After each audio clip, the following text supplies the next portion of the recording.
त्या दिवशीचा भाषणाचा कॉन्टेक्स्ट जर का तुम्ही पाहिला तर ते संख्या तेवढी फक्त घेतली गेली.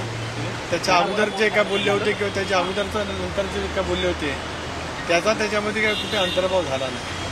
त्यानंतर परवा जसं बावनकुळे साहेबांनी सांगितलं त्याप्रमाणे परवा रात्री नागपूरला सुद्धा बैठक झाली. एक सर्वसाधारणपणाने काय सूत्र असावं या संदर्भामध्ये प्राथमिक चर्चा त्या ठिकाणी झाली.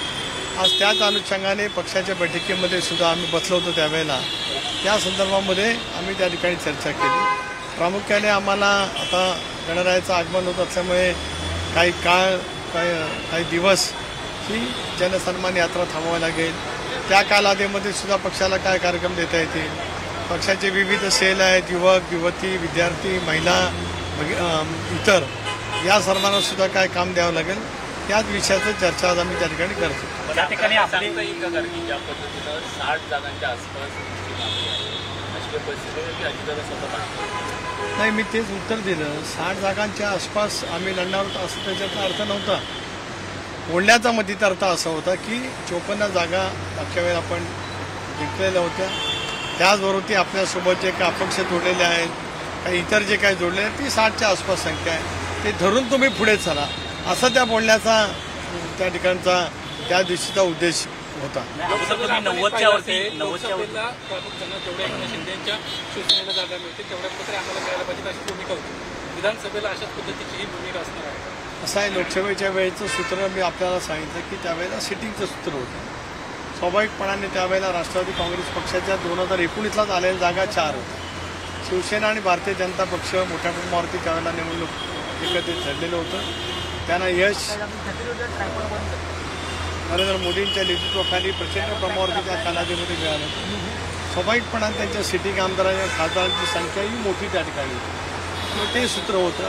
आता यावेळेला सुद्धा आम्ही ज्यावेळेला परवा बसलो त्यावेळेला प्राथमिक एक ठरवलं आहे की निवडून येण्याची क्षमता असणं हा सुद्धा एक क्रायटेरिया त्याच्यामध्ये असावा असं परवाच्या एकंदरीत बैठकीमध्ये आम्ही ठरवलेलं आहे.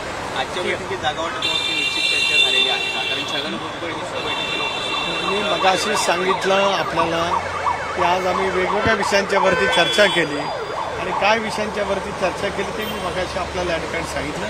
यापेक्षा काय वेगळ्या विषयांच्यावरती चर्चा त्या ठिकाणी झालेली नाही. रविवारी महाविकास आघाडीचं एक आंदोलन पार पडलं, जोडे मारो आंदोलन. त्याला धरून अजित पवारांनी विरोधकांना आव्हान केलं की हिंमत असेल तर समोर येऊन जोडे मारून जाणार. एक असं आहे की काल बारामतीच्या कार्यक्रमामध्ये तो सुद्धा एक पासिंग कॉन्टेक्स्ट त्या ठिकाणी होता. आपण पाहू शकता बारामतीचं त्यांचं भाषण. आणि आम्हाला सुद्धा हेच असं वाटलं की ज्यावेळेला माननीय पंतप्रधान महोदयांनी या बाबतीमध्ये माफी मागितली, माननीय मुख्यमंत्री आदरणीय अजितदादा सर्वांनीच देवेंद्रजींनी त्यावेळेला अशा पैचं खरं तर हे पहिल्यांदाच अनुभवायला मिळतं की ज्या पद्धतीने आदरणीय पवारसाहेब असतील, उद्धवजी असतील, काँग्रेसचे नेते असतील एकत्रितपणे येतात आणि कोणाच्या नाही मुख्यमंत्री दोन्ही मुख्यमंत्र्यांच्या प्रतिमेला जोडे मारतात. हे सुद्धा काही राजकीयदृष्ट्या जी संस्कृती महाराष्ट्राची आहे त्याला उचित आहे असं मला स्वतःला त्या ठिकाणी काय वाटत. विधानसभेसाठी तुम्ही 90वर जागा मागितल्या होत्या परंतु आता तुम्ही 60पर्यंत जागा. कुणी सांगितलं 60 होती का? मी वारंवार या विषयावरती बोलतच आलो आणि 90चा आकडा सुद्धा कुठे बोलण्यामध्ये आला असंही नाही. म्हणून मी मगाशीच सांगितलंय आपण तेच प्रश्न वारंवार विचारल्याच्यानंतर त्याचीच दुरुस्ती होईल. माझं उत्तर देऊन झालेलं त्या प्रश्नावर. मोदी शहांच्या जीवावरती अजित पवारांनी पक्ष चोरला. संजय राऊत असं म्हणतात की मोदी शहांच्या जीवावरती अजित पवारांनी काकांचा पक्ष. संजय राऊतांच्या डोक्यावरती फार परिणाम झाला असल्यामुळे आता ते चोरण्याच्या भाषा वगैरे करायला लागले. फार गांभीर्य घेणा इतपत संजय राऊत आता राजकीय दृष्ट्या राहिलेत असं मला स्वतःला काय वाटतं. भाजपकडून वारंवार चर्चा हुई. पहला फेज आपका जनसम्मान यात्रा का 9वां सीट बंटवारे को लेकर भी क्या बातचीत हुई आज? देखिए जनसम्मान यात्रा का पहला एक फेज यहाँ पे कल हो गया है. दूसरा फेज हम इमीडिएट शुरू करने जा रहे हैं.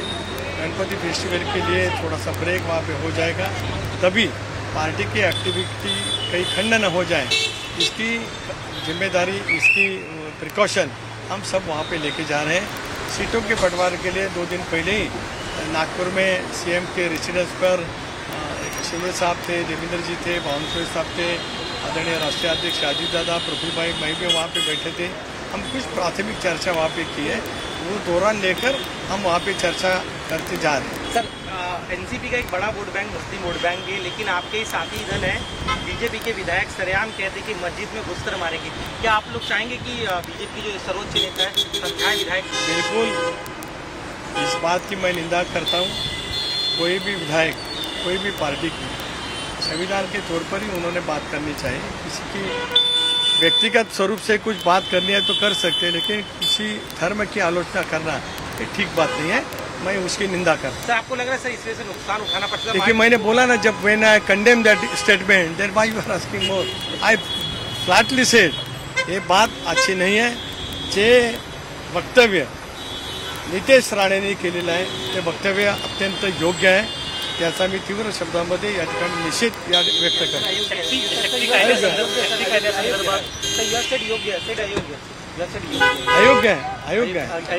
अयोग्य आहे बोलण्याच्या ह्याच्यामध्ये झालं असेल कदाचित। नितेश राणेंनी केलेलं वक्तव्य अत्यंत अयोग्य आहे, चुकीचं आहे, त्याचा मी निषेध करतो। शेवटी हा देश संविधानाच्या आधारे त्या ठिकाणी चालतो। सर्वधर्म समभाव ही देशाची मूळ कल्पना गेल्या अनेक वर्ष आपण त्या ठिकाणी करतो।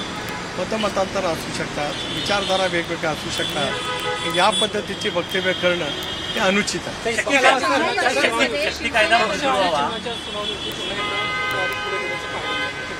नाही मला कल्पना नाही, कारण आज या विषयाच्या बाबतीत मी काय अधिकृत माहिती घेऊ शकलो नाही। जेव्हा केव्हा सुनावणी असेल त्यावेळेला आम्ही नक्कीच आमच्या ज्येष्ठ वकिलांच्या सह युक्तिवादासाठी त्या ठिकाणी उपस्थित। धन्यवाद।